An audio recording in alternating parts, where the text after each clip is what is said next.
Bienvenue dans Cours de français. Niveau 9e année de base.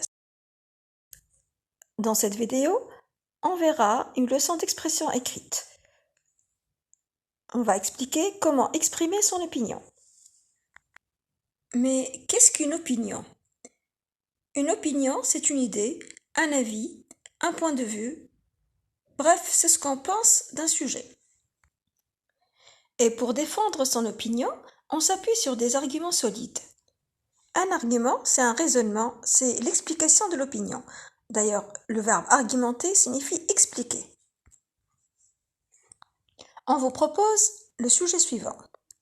Ton père veut que tu deviennes médecin comme lui, mais tu trouves que cette profession ne te convient pas. Rédige ta réplique ou tu essayes de le convaincre de te laisser la liberté de choisir ton métier d'avenir. Commençons par l'élaboration du plan. Notre plan doit comporter 3 parties, l'opinion, l'argumentation et une petite conclusion à la fin. L'opinion qui correspond au sujet est le suivant. Le métier de médecin ne me convient pas. Ce n'est pas pour moi. Exemple d'argument à avancer.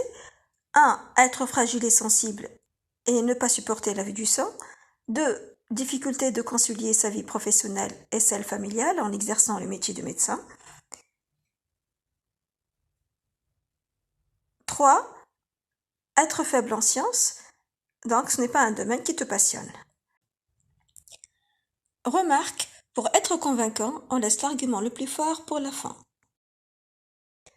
On finit par une conclusion, ne pas avoir le profil d'un futur médecin. Pour réussir n'importe quelle argumentation, il y a des outils spécifiques à utiliser.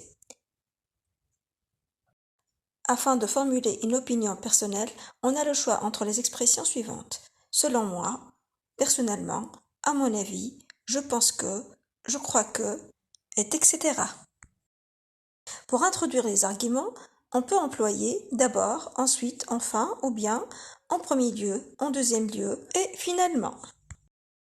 Aussi, pour expliquer un argument, on utilise des expressions de cause ou de conséquence déjà étudiées en classe, telles que, à cause de, grâce à, puisque, parce que, au point de façon que, tellement que, ainsi de suite. Voilà un exemple de corrigé. Personne ne peut nier que le métier de médecin est noble et humanitaire. Mais papa, je crois que cette profession ne me convient pas.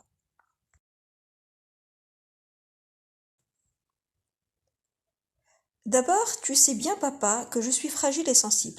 Comment veux-tu que je devienne médecin si je ne supporte même pas la vue du sang? Ensuite, cette profession ne me permettrait pas de jouir de ma vie familiale puisque je devrais être disponible à n'importe quel moment pour courir au secours des patients. Père, j'avoue que j'ai beaucoup souffert de tes absences répétitives à l'hôpital. Enfin, les sciences naturelles ne m'ont jamais intéressé. Je suis tellement fort en mathématiques que je rêve de devenir ingénieur. Donc, comme je n'ai pas le profil d'un médecin, tu me demandes l'impossible, papa. Je sais bien que tu seras compréhensif et que tu me laisseras la liberté de choisir mon métier d'avenir. Voilà, c'est la fin de la vidéo. Merci pour votre attention.